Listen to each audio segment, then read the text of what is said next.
warahmatullahi wabarakatuh. Di sini saya akan menjelaskan kepribadian dan faktor-faktor yang mempengaruhi perkembangan kepribadian. Kepribadian adalah keseluruhan pola pikir, perasaan, dan perilaku yang khas pada seseorang, yang membedakannya dari orang lain.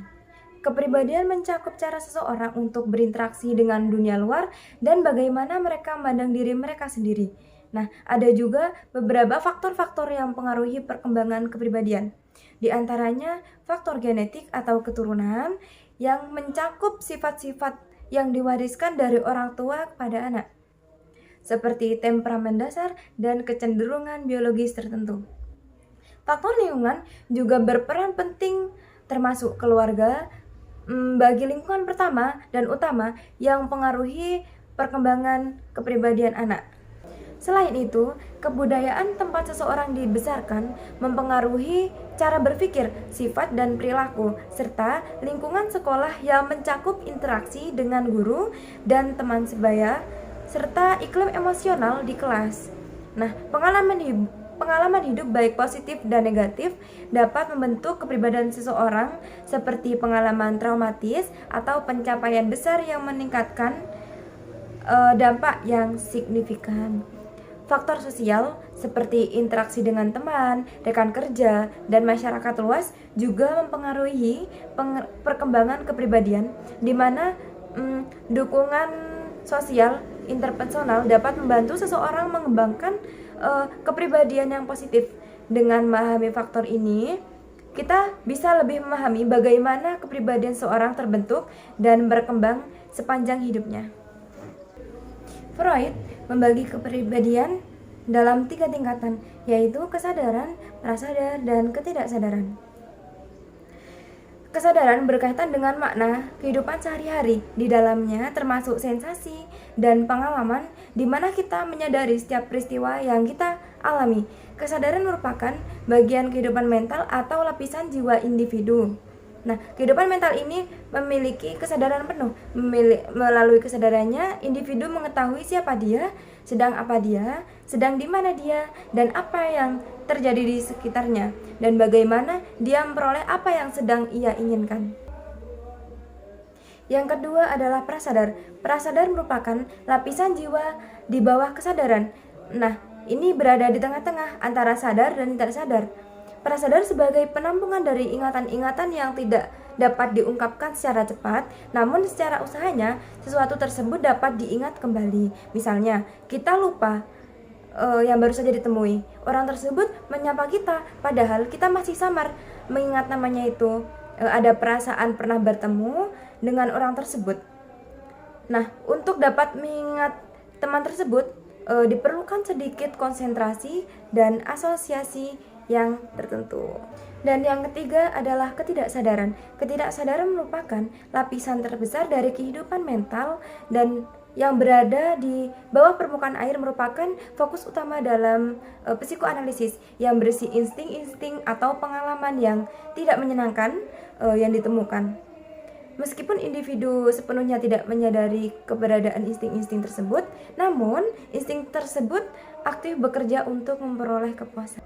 Selanjutnya adalah kritik teori kepribadian yang telah kita pelajari. Di sini saya akan mengkritik teori Freud. Teori Freud itu seringkali dianggap terlalu deterministik, yang mana artinya ia percaya bahwa semua perilaku manusia sudah ditentukan oleh faktor-faktor tertentu, seperti pengalaman masa kecil dan dorongan libido. Hal ini membuatnya sulit untuk memperhatikan peranan individu dalam pembentukan kepribadian. Kritik utama terhadap teori Freud adalah kurangnya bukti empiris yang kuat. Untuk mendorong sebagian besar teorinya, pengembangan teori didominasi oleh kasus-kasus individu dan pengalaman klinis. Yang kedua, pendekatan Freud yang sangat terpusat pada seksualitas telah menimbulkan kontroversi, terutama dalam konteks keberagaman seksual dan gender yang lebih luas. Ia seringkali dianggap tidak cukup inklusif dalam mempertimbangkan faktor-faktor lingkungan dan sosial dalam pembentukan kepribadian. Yang ketiga, pandangan Freud tentang agama. Misalnya, telah dikritik karena metodologis dan filosofisnya yang cacat. Ia hanya meneliti pasien-pasien yang menderita gangguan mental dan menggeneralisasikan hasil pengamatan terhadap semua orang beragama. Sehingga konsepnya tentang agama ini sebagai ilusi itu sangat bermasalah. Dan selanjutnya kita akan membahas pendapat pandangan yang berbeda antar tokoh dan ilmuwan psikologi tentang manusia dari aspek kepribadian. Di sini saya akan mengemukakan pendapat dari teori Freud dan Karen Harney. Yang pertama adalah pandangan tentang psikoanalisis dan seksualitas. Menurut Freud, teori psikoanalisnya yang menekankan pentingnya dorongan seksual dan agresif dalam perkembangan kepribadiannya. Baginya, dorongan seksual adalah pendorong utama dalam perilaku manusia dan konflik antara id, ego, dan superego yang menentukan dinamika kepribadian.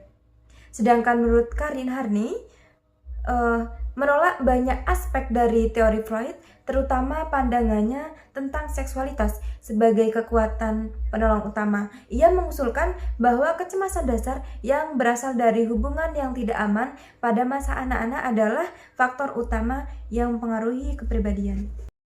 Yang ketiga adalah konsep kecemasan. Bagi Freud, kecemasan terutama muncul dari konflik antara id, ego, dan superego. Ini terkait dengan ketakutan akan kehilangan kendali atas dorongan-dorongan primitif dan ketegangan yang dihasilkan dari konflik internal tersebut. Nah, sedangkan Harney ini mengembangkan konsep kecemasan dasar sebagai respon terhadap perasaan terisolasi dan tak berdaya dalam dunia yang dianggapnya berbahaya, khususnya dalam pola asuh yang buruk. Kesimpulannya adalah pandangan Freud lebih berpusat pada aspek biologis dan konflik internal kepribadian yang berhubungan dengan dorongan-dorongan seksual yang agresif. Di sisi lain, Harney lebih menekankan pada faktor sosial budaya dan hubungan interpersonal yang menunjukkan perbedaan fundamental dalam memahami kepribadian manusia. Terima kasih.